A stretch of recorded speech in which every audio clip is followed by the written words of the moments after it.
Saudara, Ketua Dewan Penasihat Partai Golkar, Luhut Binsar Panjaitan, menilai pernyataan Ketua Umum Partai Demokrat Agus Harimurti Yudhoyono kampungan.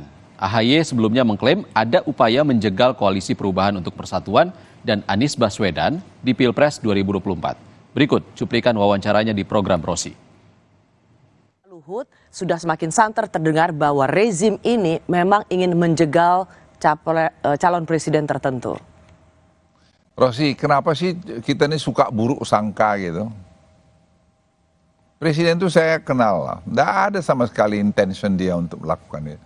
Beliau itu tidak pernah mau mencampurin masalah hukum.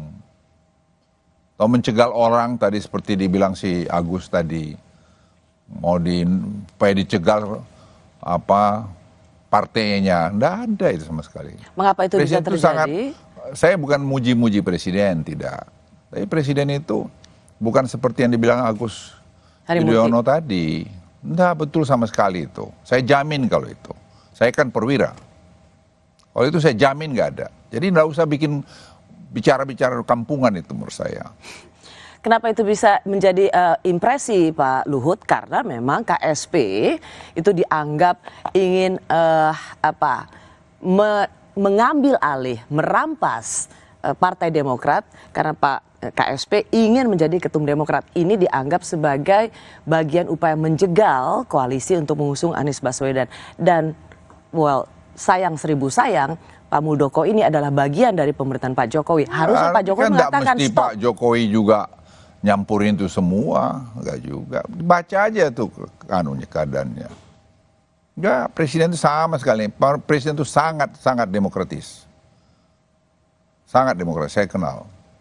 Jadi kalau ada yang ngomong-ngomong seperti itu, dirinya yang seperti itu. Kalau dia berkuasa akan jegal orang. Ya itu refleksi daripada kanuan kamu. Ya. Saya kan udah cukup senior untuk tahu semua itu.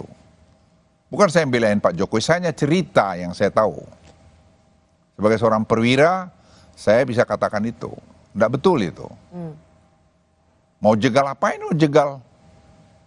Untuk apa juga dijegal? Saya mewawancarai pendiri CSIS, Pak Yusuf Wanandi, Pak Luhut. Dan dia mengatakan bahwa memang Pak Jokowi ingin hanya dua calon.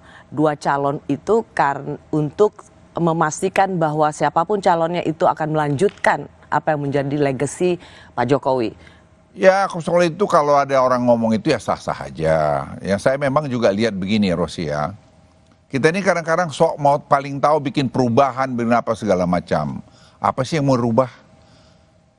Esensi pembangunan itu yang saya ceritakan kemarin di Afrika, sehingga saya diundang di forum Afrika untuk climate change tanggal 3 September di Kenya. Karena saya ceritakan, karena negara-negara berkembang di sana melihat Indonesia itu sekarang sebagai model.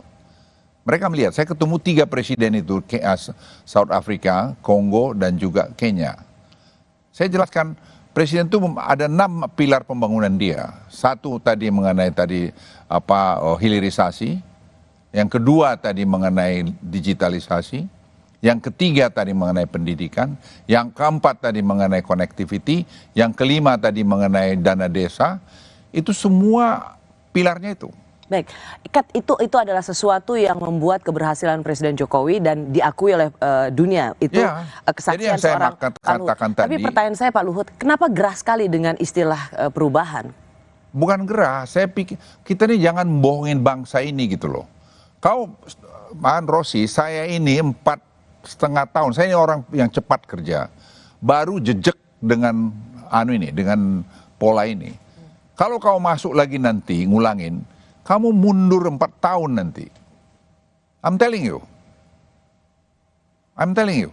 Jadi inikah yang membuat bahwa seorang Anies Baswedan dan partai-partai koalisinya yang mengusung perubahan dianggap berbahaya bagi meneruskan legacy Saya Presiden jangan Jokowi? rakyat itu dibohongin, kita sehingga jalan di tempat. Silakan aja siapa saja yang maju, tapi menurut hemat saya, apa yang dibikin Pak Jokowi jangan dimusuhin. Karena ini semua udah ngakuin, dunia pada ngakuin, mereka hormat. Saya tadi malam baru bicara dengan Deputy Prime Ministernya PNG. Dia akan kemari lagi, bayangkan dalam 1 bulan, dia 2 kali mau kemari.